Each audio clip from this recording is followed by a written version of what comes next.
Welcome to a brand new episode. This time a very special episode. কেন সেটা আমি পরে এক্সপ্লেন করছি। আজকের আমাদের এই আলোচনায় which will be on headlines Tripura in Tripura and entire Northeast India, then on simultaneously uploaded on Calcalling TV, Calcalling TV National and News Vision Bangladesh. আজকে আমরা যে পরিস্থিতিতেই আলোচনাটা করছি আর মাত্র কয়েকদিন বাদেই 17th October world wide it celebrated as the global trauma day. আর আজকে আমাদের সঙ্গে আলাপ আলোচনার সঙ্গে আছেন আমরা অত্যন্ত গর্বিত। We are really privilege and fortunate to have doctor Nikhilesh Das, senior consultant orthopedician and trauma surgeon, PLS hospital. Welcome to the show doctor Das. মানে ট্রমা নিয়ে আমরা হয়তো শব্দটার সঙ্গে অনেকেই পরিচিত, কিন্তু তবুও বিস্তারিত জানি না এইটা কি, ব্যাপারটা কি। আজকে যখন ডক্টর দাসকে আমাদের মধ্যে পেয়েছি, আমরা প্রথমেই জানতে চাইব এই ট্রমা ব্যাপারটা কি। What does trauma mean actually? Trauma means any bodily harm, any injury to the body. শরীরকে যে কোনো বাধা লাগে ওইটাকে আমরা ট্রমা বলি। আমরা যেটার সঙ্গে অ্যাসোসিয়েটেড ওইটা হচ্ছে ফিজিক্যাল ট্রমা, আর যেমনি সাইকিয়াট্রিস্ট কিংবা সাইকোলজিস্ট এরা সবাই অ্যাসোসিয়েটেড ওইটা হচ্ছে মেন্টাল ট্রমা। এখন ওয়ার্ল্ড ট্রমা ডেটা কেন সেলিব্রেট করা হয় এবং ওর ইম্পর্টেন্সটা কী? ইট ওয়াজ স্টার্টেড ইন 2011। কেন না, ওয়ার্ল্ড দেখা গেল there are almost every year almost 5 million people die from trauma. ইন্ডিয়াতে যা এনসিআরবি রিপোর্টস আছে, অ্যারাউন্ড 1.5 লক্ষ থেকে বেশি প্রত্যেক বছর মারা যায়, অ্যারাউন্ড 20 লক্ষ থেকে বেশি প্রত্যেক বছর হসপিটালাইজ হয়। অ্যান্ড দ্য আনফর্চুনেট পার্ট হচ্ছে এই ভিতরে যতজন এই ট্রমার মানে ট্রমাতে এনজয় হয় কি যা হয়, most of them are young people. কেন না, road traffic accident is the commonest cause of trauma. একে ছাড়া দেখুন, বাড়িতে যারা পড়ে গেছে, বয়স্ক মানুষ বাড়িতে স্লিপ করে পড়ে গেলেন, বাথরুমে পড়ে গেলেন, অনেক সময় দেখা গেছে বাচ্চারা খেলতে গিয়ে পড়ে গেল, এইসব জিনিসগুলোতে যে ট্রমা হয়। কিন্তু maximum number of people, road traffic accident is the major cause of trauma all over the world. And এইটাকে যেটা ইম্পর্ট্যান্ট কেন আমরা বলি, it is not just a accident, এটা প্রিভেন্টেবল, কিন্তু কিছুটা preventable. So as we all know, prevention is always better than cure. যদি আমরা নাম্বারসকে কমাতে পারি, কেন এটা এত ইম্পর্ট্যান্ট? দেখা গেছে road traffic accident is the most commonest cause of death in age below 45 years. মানে ইয়াং লোকগুলোতে commonest cause of death is road traffic accident. এর যদি কোনো ডিজিজকে দেখা যায় তাহলে। আর এইটাকে কমানোর জন্য যা যা আমরা Has it got anything to do with rash driving or something like that? Because সব মানে আমরা যদি স্টার্টিং থেকেই ভাবি, মানে ইট is not with every individual. The persons designing the roads, the persons designing the culverts, এরা যদি রোডটাকে ভালো বানায়, রোডে কোনো কিছু না থাকে, আপনি দেখবেন রাস্তায় আপনি যাচ্ছেন, কোনো কোনো রোডের মাঝখানে একটা ল্যাম্পপোস্ট আছে, কোনো কোনো রোডের মাঝখানে একটা গাছ আছে। রোড সেফটি, রোড বানানো, ট্রাফিক রুলস, ট্রাফিক পার্সোনালকে পোস্ট করা, ট্রাফিক রুলস প্রত্যেক ইন্ডিভিজুয়ালকে মানা। ধরুন বা যারা বাইক চালাচ্ছে ওরা হেলমেট পরা, যারা গাড়ি চালাচ্ছে ওরা সিট বেল্ট পরা, all this things do matter. এখন যত অ্যাডভান্স হচ্ছি আমরা, আজকে থেকে 10 বছর আগে কি 15 বছর আগে আপনার সবথেকে ভালো বাইক কী ছিল না, 100cc bike is the fastest bike. এখন কিন্তু ওটা 500cc 1000cc সব হয়ে গেছে। আর যত বড় বাইক তত বেশি স্পিডে ওরা অ্যাক্সিডেন্ট হচ্ছে, বেশি সাফার করছে। মানে আনফর্চুনেটলি আমরা এত ইয়াং পেশেন্টসদের সঙ্গে ডিল করি যারা হেড ইঞ্জুরি হয়, অনেক দিন ধরে হাসপাতালে পড়ে থাকে, পার্মানেন্টলি ডিসেবল হয়ে যায়, অনেক পেশেন্ট হাত পা অ্যাম্পুটেশন হয়। মানে ইট is not only a injury for the patient, it is a big injury to the family itself. Right from the emotional point of view, financial point of view, এক একটা patient দেখবেন 3 মাস 4 মাস করে হাসপাতালে থাকতে হয়। এই জিনিসগুলোকে যদি প্রিভেন্ট করতে পারি তাহলে একটা বিরাট প্রবলেম সলভ হতে পারে। এমনি ধরুন সাধারণভাবে খুব লুজলি আমরা যে ইউজ করি কথাটা, যে ট্রমাটাইজ হওয়া, তার মধ্যে মানে কতটা ফিজিক্যালি অ্যাটাক বা আহত ইনজিওর্ড হওয়া, ফিজিক্যাল ইঞ্জুরিটা কতটা না পোস্ট ইঞ্জুরি যে একটা স্ট্রেস, হ্যাঁ স্ট্রেস, ফিজিক্যাল ইঞ্জুরিটা তো আছে। ফিজিক্যাল ইঞ্জুরির সবথেকে ইম্পর্ট্যান্ট পার্ট যেটা হচ্ছে কি, ধরুন কোনো হাত পা ভাঙলো কি বাদ চলে গেল, অনেক সময় এরকম হয় কি হাত ইঞ্জুরিগুলো এত খারাপ থাকে কি ওইগুলোকে রিকনস্ট্রাক্ট করা যায় না। এই ক্ষেত্রগুলোতে সাপোজ একটা পেশেন্ট, একটা ইয়াং ছেলে যে কি সব কিছু ভালো ছিল, সব কিছু করছিল, 20-22 বছর ছেলে, হঠাৎ করে একটা অ্যাক্সিডেন্টে একটা সেকেন্ডে ওর লাইফ চেঞ্জ হয়ে গেল পুরো। সাপোজ কোনো একটা পা বাদ চলে গেল, ওই যে মেন্টাল স্ট্রেসটা আসবে ওইটাকেও মানে আমরা ওই জন্য বলি এইগুলো আমাদের একটা টিম এফার্ট, যেটা থেকে আমি একটা ছোট রোল প্লে করি। এরপরে ধরুন নিউরোসার্জেন্সরা আছে, এমার্জেন্সি ফিজিশিয়ানসরা আছে, গ্যাস্ট্রোসার্জেন্সরা আছে, তারপরে পোস্ট সার্জিক্যাল পার্ট যেগুলো রিকভারির জন্য যা হসপিটালের সিস্টার স্টাফ, নার্সিং স্টাফ বলুন, কিংবা আপনার ধরুন যারা সাইকোলজিক্যাল কাউন্সেলিং করান পেশেন্টকে আবার নিজের ফিল্ডে ফিরে যাওয়া। সাপোজ একটা রাইট হ্যান্ডেড পারসন, ওর ডান হাতটা বাদ চলে গেল, তো ওকে রিহ্যাবিলিটেট করাতে হবে, ওকে বাঁ হাতে সব কাজ করাতে, কিংবা ওকে প্রোস্থেটিক ফিটিং করতে হবে যেটাতে কি ও নিজের কাজগুলো আবার করতে পারে। তো এই জিনিসগুলো is a big team effort. এখন মানে আমি যেটা ফিল করি, this is not available everywhere, this facilities R available in only major সিটিজ। আমি যে পেশেন্টগুলোকে কেটার করি তার ভিতরে ধরুন যত পেশেন্ট বাইরে থেকে আসে, দে অ্যারাইভ ভেরি লেট। ওই জন্য এই বছরের ট্রমা ডের আমাদের থিম ছিল টাইমলি রেসপন্স সেভস লাইফস। তো কত তাড়াতাড়ি মানে গোল্ডেন টাইম, এরকম গোল্ডেন আর আমরা বলি 6 hours, within 6 hours of the accident. কিন্তু বাইরে থেকে এখন দেখুন একটা অ্যাক্সিডেন্ট হলে how fast can ambulance reach the spot and how fast that ambulance can take the patient to the hospital, এটা একটা বড় ব্যাপার। তারপরে আমরা এটাও চেষ্টা করি কি পুলিশ পার্সোনাল, লোকাল বা পিপল, এদেরকে একটা বেসিক লাইফ সাপোর্টের ট্রেনিং দেওয়া, লাইফ সাপোর্ট কেয়ারের, বিএলএস বলি, এটা আমেরিকান হেলথ হার্ট অ্যাসোসিয়েশন থেকে এটা একটা সিপিআরের যেমনি ইয়ে আছে, মানে বেসিক লাইফ সাপোর্ট একটা আছে, ওইটা আমরা করি। পুলিশদেরকে ট্রেন করা, গভর্নমেন্টের একটা খুব ভালো রোল আছে যেটা গুড সামারিটান লসগুলো বের করেছে, মানে the person who takes a patient victim to the hospital will not be questioned, আপনি কেন নিয়ে আসলেন, কোথায় হলো, কি হলো, ওইটা কেউ করে না আজকাল। ওটা আগে হতো, মানে মানুষের একটা ধারণা ছিল কি আমি হসপিটাল নিয়ে গেলে আবার আমি পুলিশ কেসে হবে, হ্যারাস হবো, ইয়ে হবো, ওইসব এখন কিছু হয় না।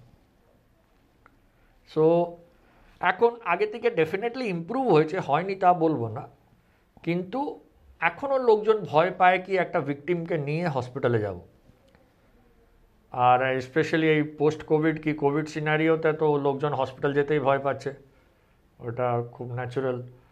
কিন্তু এইটা প্রিভেন্টেবল, মানে অনেকটাই preventable.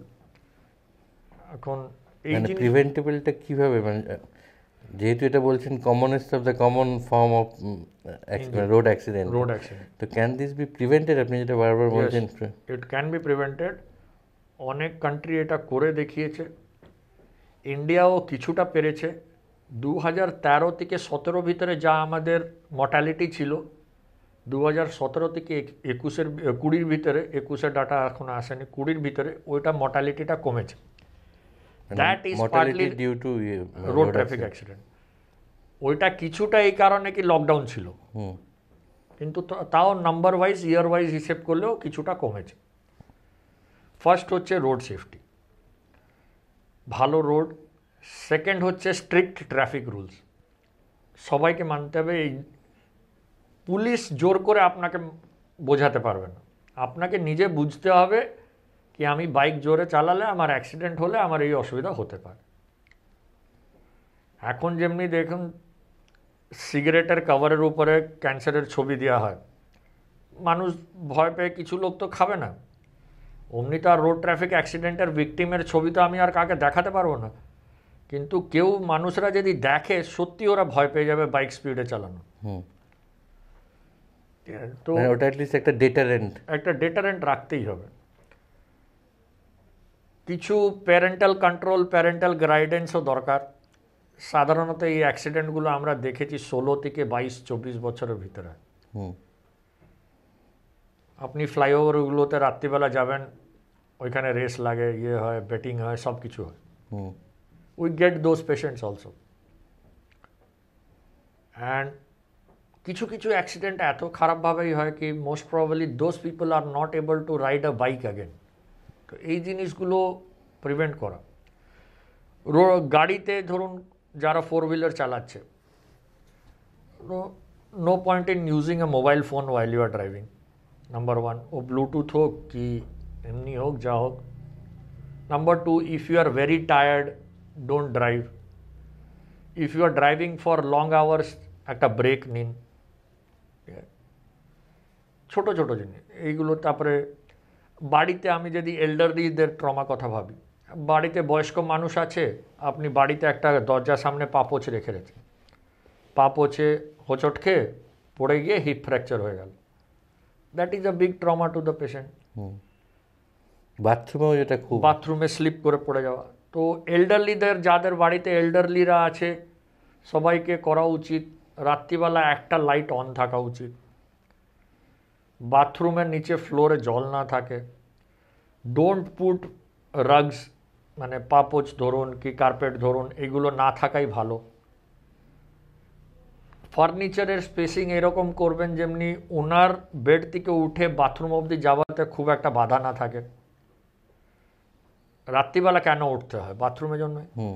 So most of this falls ওই ভোর দিকে হয়, 4টে-5টে দিকে। কেন ওদের অভ্যেস আছে 4টে-5টে ঘুম ভেঙে যায়, তারপরে উঠে ওরা এটা করে।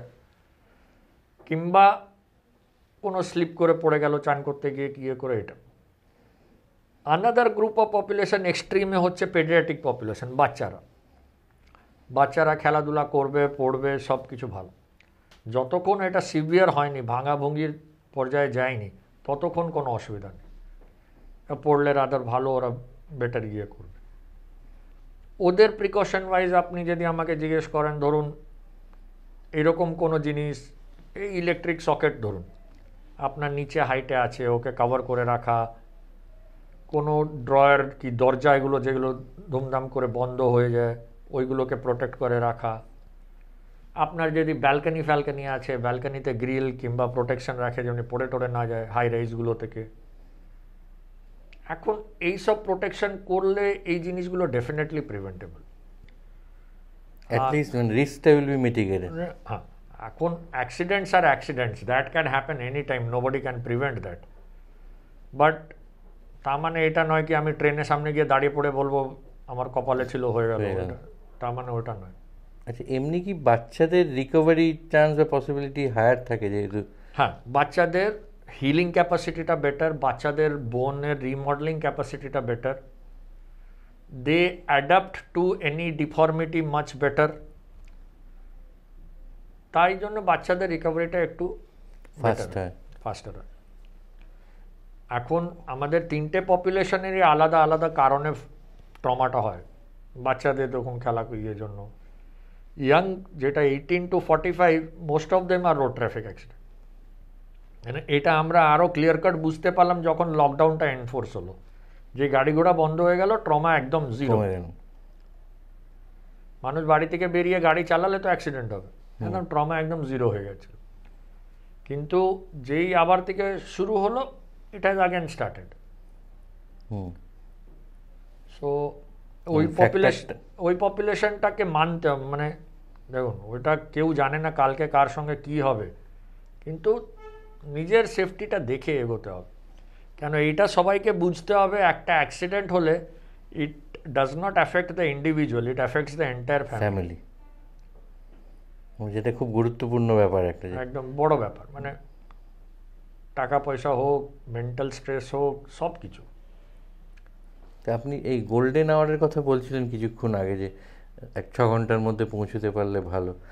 আমি বলছি যে মানে এই যে 6 ঘন্টার মধ্যেই ধরুন এলো, এই ট্রমা কেসগুলোর জন্য কি কি ধরনের ইনফ্রাস্ট্রাকচার বা পরিকাঠামো একটা হসপিটাল? বড় হসপিটালগুলোর যেটা অ্যাডভান্টেজ হচ্ছে, ধরুন আমি যেখানে কাজ করি পিএলএসে, যে অ্যাডভান্টেজটা হচ্ছে আমরা অ্যাজ আ টিম কাজ করি। তো টিম ভিতরে ধরুন একজন অর্থোপেডিক সার্জন, একজন নিউরো সার্জন, একজন এমার্জেন্সি মেডিসিন, একজন মানে জেনারেল সার্জারির লোক, একজন ম্যাক্সিলোফেশিয়াল সার্জন, মিনিমাম থাকি আমরা অন কলে। যে কি একটা পলিট্রমা কাকে বলি? মোর দ্যান ওয়ান সিস্টেম যদি ইনজোর হয়, একটা মানুষের যদি ব্রেনে ইঞ্জুরি হয়েছে, তার সঙ্গে একটা হাড় ভেঙেছে, তার সঙ্গে পেটে একটা চোট লেগেছে, তাহলে আমরা এটাকে পলিট্রমা বলি। এখন এই বড় সেট আপে এটা পসিবল কি আপনি 10টা ডাক্তার রেখেছেন যে কি আসছে এটা দেখছি। একটা মানে অ্যাক্টিভ এমার্জেন্সি মেডিসিনের টিম, একটা পেশেন্ট আসলে আমাদেরকে যদি এই ধরনের অ্যাক্সিডেন্টটা ইউজুয়ালি আমাদেরকে ইনিশিয়াল স্টেজে 2-3টে ব্লাড লেগে যায়। তো সঙ্গে সঙ্গে ওই পেশেন্টকে স্টেবিলাইজ করা, একটা রিসাসিটেট করা ব্যাপার আছে, এবিসি বলি, মানে আমাদের এয়ারওয়ে, ব্রিদিং আর সার্কুলেশন, এই 3টে জিনিসকে আমরা ঠিক রাখতে হয় আগে। ওইটা হবার পরে সাবন ব্লাড প্রেশার কমে গেছে কি কোনো জায়গা থেকে অ্যাক্টিভ ব্লিডিং হচ্ছে, সঙ্গে সঙ্গে আমরা ব্লাড দিতে পারি, আমাদের নিজের ব্লাড ব্যাঙ্ক আছে, সঙ্গে সঙ্গে সিটি স্ক্যান দরকার, এমআরআই দরকার, যা দরকার সঙ্গে সঙ্গে হতে পারে। ওয়েল ইকুইপড আইসিইউ, আইটিইউ দরকার। আর আমাদের একটা বড় অ্যাডভান্টেজ আছে, আমাদের 2টো এমার্জেন্সি ওটি 24 ঘন্টা খোলা থাকে। তো আমি রাত্রি 2টোর সময়ও যদি একটা কেস করতে চাই, আমি 1 ঘন্টার ভিতরে আমি একটা পেশেন্টকে রেডি করে ওটিটা করতে পারি, মানে একদম হঠাৎ এমার্জেন্সির জন্য। সাপোজ পা ভেঙেছে, ওর সঙ্গে পায়ের রক্তশিরাটা কেটে গেছে, ওইটা আমি যদি 5 ঘন্টা ওয়েট করি, তাহলে ওই পাটা বাদ চলে যাবে, নাহলে মানুষটা মারা যাবে। তো আমাকে ওইটা সঙ্গে সঙ্গেই করতে হয়। এটাকে আমি যে সকালে উঠে ঘুম থেকে উঠে এসে তারপরে করব, তা হয় না। অ্যান্ড মাসে কিছু না হলে আমাদেরকে 10-15টা কেস এরকম হয় যেগুলোকে আমরা এমার্জেন্সি বেসিসে এরকম করতে হয়।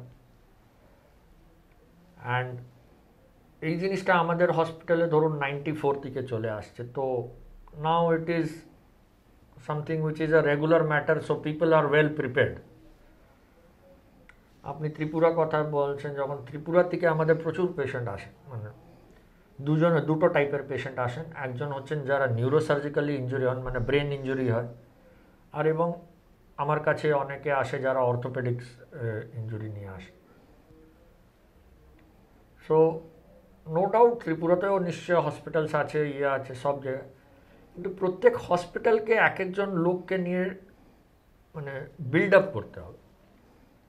আর সবাই বাজেট সেম নয়, সবাই ইনস্ট্রুমেন্ট সেম নাও আসতে পারে, কিন্তু একটা যদি থিঙ্কিং থাকে, কি একটা থট প্রসেস থাকে, কি আমি একজন অর্থোপেডিক্স রাখবো, একজন সার্জারি রাখবো, একজন নিউরো সার্জারি রাখবো, at least the patient will get the initial care. ঠিক আছে, ওই জিনিসটা যদি না হয়। আরেকজন ইম্পর্ট্যান্ট রোল হচ্ছে প্লাস্টিক সার্জন, আমি বলতে ভুলে গেলাম। অনেক সময় আমাদেরকে রিকনস্ট্রাক্ট করতে হয় প্লাস্টিক সার্জনের হেল্পে। তো এই জিনিসগুলো ইউজুয়ালি প্লাস্টিক সার্জনের রোলটা কি একদম ইনিশিয়াল স্টেজই লাগে না একটু পরের দিকে করে দিই? That is also very important. Suppose কোনো জায়গায় মাংস চলে গেছে, হাড়টা দেখা যাচ্ছে, আমি খালি বোনটাকে যদি রাখি, ও 2 দিন পরে মরে যাবে। আচ্ছা, তো আমরা ইমিডিয়েটলি ওই সিটিংয়ে অন্য কোথায় থেকে মাসল কি স্কিন কি যা লাগে ওটা নিয়ে প্লাস্টিক সার্জারি করে ওটাকে ঢেকে। আর দেখা গেছে যদি আপনি 6 থেকে 8 ঘন্টা ভিতরে এটা করে দিতে পারেন, ওইটা ভালো হয়ে যায়।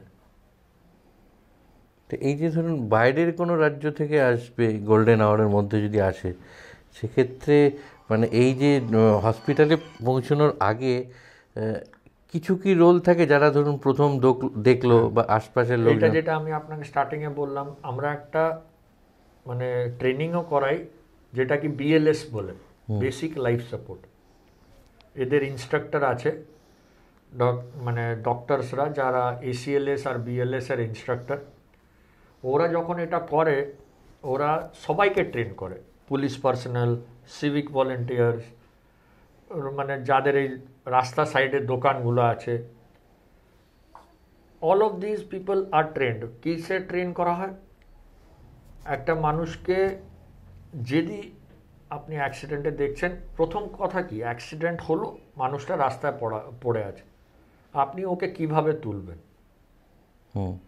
ওটা একদম ফার্স্ট একদম নর্মাল টেন্ডেন্সি কি, সবাই গিয়ে কেউ দুজন হাত ধরলো, কেউ দুজন পা ধরলো, টেনে ওকে তুলে সাইড করলো। অনেক সময় দেখা গেছে ওই যে তোলাতে আরও ইঞ্জুরিটা বেড়ে যায়। হাতে কোনো শিরা কেটে আছে, তাতে টান পড়লে তো আরও শিরাটা আরও ছিঁড়ে যাওয়ার চান্স আছে। তো ওই জিনিসটা কিভাবে ধরে তুলতে হবে। সাপোজ স্পাইনাল কর্ডে কোনো ইঞ্জুরি হয়েছে, শিরদাঁড়া যেটা আমরা বলি, এইটাতে যা ইঞ্জুরি হয়েছে, যদি আমরা পেশেন্টকে শিফট করা টাইমে ওই নেক হোক কি ব্যাক হোক, ওর মুভমেন্টটাকে না আটকাই কিংবা ধরে শিফট না করি, ও স্পাইনাল কর্ডটা আরও বেশি ইঞ্জুরি হবে, যেটা কি পার্মানেন্ট প্যারালিসিসে লিড করতে পারে। এটা হচ্ছে ব্যাপার। সো কিভাবে শিফট করা, যদি আপনি না জানেন তাহলে এটা বেটার কি অ্যাম্বুলেন্সের ওয়েট করা। এখন আমরা চেষ্টা করি যত অ্যাম্বুলেন্স আছে সবাই, ড্রাইভার এবং ওর সঙ্গে যে হেল্পার, এই দুজনকে বিএলএস ট্রেনিংটা করানো, কিন্তু এত বেশি নাম্বারে আছে ওইটা সবসময় পসিবল হয় না। আর যেখানে ধরুন অ্যাম্বুলেন্সের অ্যাভেলেবিলিটি কম, সেক্ষেত্রে কি করা উচিত?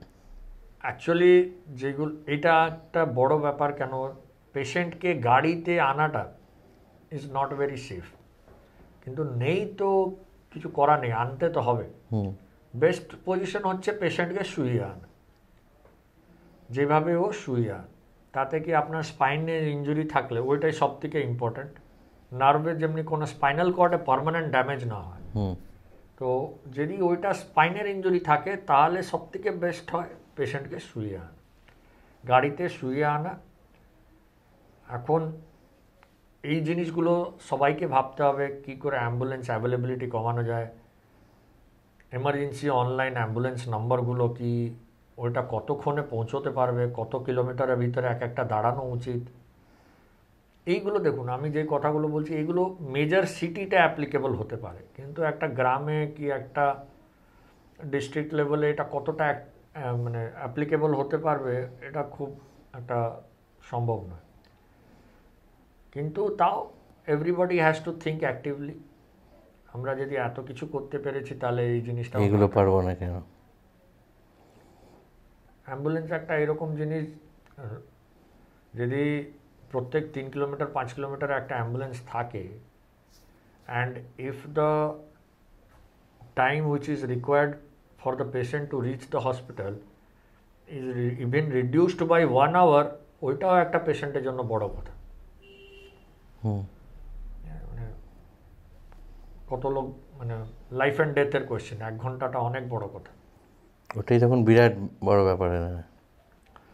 আমাদের মানে সবাইকে একটু রেসপন্সিবল হতে হবে। অ্যাম্বুলেন্স যদি সাইরান বাজিয়ে যাচ্ছে, একটু ভাই জায়গা ছেড়ে দাও, রাস্তা ছেড়ে দাও, এই ব্যাপারগুলো, এগুলো নর্মাল কমন সেন্স কি আমাদের অ্যাজ আ হিউম্যান নিয়ে যেটুকুনি করা উচিত ওইটুকুনি তো আছেই।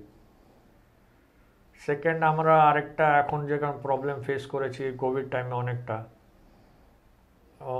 ইউজুয়াল নর্মাল টাইমে কি ব্লাড ডোনেশন ক্যাম্পস ফ্যাম্পস প্রচুর হয়, কিন্তু এখন একটা ব্লাডের স্কেয়ারসিটি চলছে। তো এই ব্লাড ডোনেশন পাবলিক থেকে সব কিছু ইয়ে করা, মানে দিস ইজ সামথিং, কিছু না হলে 20-30% কমানো যায়। হ্যাঁ, এখন অ্যাক্সিডেন্ট হবেই, ওটা তো সবাই জানি, বাট আর আমাদের as a doctor, as a hospital, আমাদের দায়িত্বটা হচ্ছে পেশেন্টের সাফারিংটাকে কী করে কমানো যায়। আর পেশেন্টের প্রি অ্যাক্সিডেন্ট স্টেটাসে ওকে কবে ফেরানো যাবে নর্মাল লাইফস্টাইলে। এই দুটো আমাদের এম, কিন্তু মানুষকে ভাবতে হবে প্রিভেনশনের কথা, তাহলেই মানে কমবে ব্যাপারটা। এখন আমি যদি এল্ডারলিতে হিপ ফ্র্যাকচারের কথা নিই, it is one of the major causes of morbidity in elderly people. মানে কার্ডিওভ্যাসকুলার এসব ছেড়ে দিলে তারপরে হিপ ফ্র্যাকচার কারণে অনেক লোক সাফার করে। আর দেখা গেছে যাদের একটা পা ভাঙে 3-4 বছর ভিতরে অন্যটাও। সো এই জিনিসগুলো প্রিভেন্টেবল। কিছুদিন আগে যেমনি আমরা ধরুন একটা পেশেন্ট যা she is around 70 years old, 2 বছর আগে একটা পা ভেঙেছিল, আবার ওই একই জায়গায় মানে ফুল পাড়তে গিয়ে পড়েছিলেন, এবারও ওই জায়গায় পড়েছেন। আর this things can be prevented, মানে ওই জায়গায় কিছু একটা অসুবিধা নিশ্চয় আছে। So injuries have to be prevented. একবার হবার পরে যত তাড়াতাড়ি সম্ভব ডাক্তারদের কাছে নিয়ে আসা, হসপিটাল প্রেফারেবলি হসপিটালের কাছে নিয়ে যাবে। এখন দেখুন একটা ব্লিডিং পা কি একটা ভাঙা পা নিয়ে আপনি একটা চেম্বারে যাবেন, ওইখানে তো খুব একটা কিছু করা যাবে না, কারণ ইনফ্রাস্ট্রাকচারটাই নেই আমার কাছে। এখন আপনি একটা হসপিটালে আসলে একটা এমার্জেন্সি টিম রেডি আছে, ওইখানে দরকার হলে ভেন্টিলেটর আছে, ওইখানে দরকার হলে সেন্ট্রাল লাইন, ব্লাড সব কিছু করা যাবে। ওইখান থেকে কিছু এমার্জেন্সি প্রসিজিওর দরকার হলে সঙ্গে সঙ্গে ওটিতে নিয়ে প্রসিজিওরটা করা, এইসব করা যাবে। কিন্তু চেম্বারে তো ওইসব সম্ভব না কখন। তো প্রিফারেবলি একটা অ্যাক্সিডেন্ট হলে মানুষজনকে হেল্প করে পেশেন্টকে কোনোভাবে যত তাড়াতাড়ি সম্ভব হসপিটালে দিয়ে আসা। ইন্ডিয়াতে যা লজ হয়েছে, স্যামারিটান লজ, গুড স্যামারিটান লজ, কেউ আপনাকে বিরক্ত করবে না কি কোথা থেকে আনলে, কিভাবে আনলে, কেন দেখলে, ওইসব কেউ এখন আর প্রবলেম করে না। মানে আগে পেশেন্টকে বাঁচানো, ঠিক সুস্থ করার, ওইটাই মেন। এখন কেউ মানে nobody will question now. We have মানে doctors have been given strict instructions. Nobody can ask any samaritan who brings a patient to stay back even for 2 hours, 1 hour to tell the police report. কিচ্ছু দরকার নেই, আপনি দিয়েও চলে যেতে পারেন। ট্রিটমেন্টটা তাড়াতাড়ি শুরু হওয়া।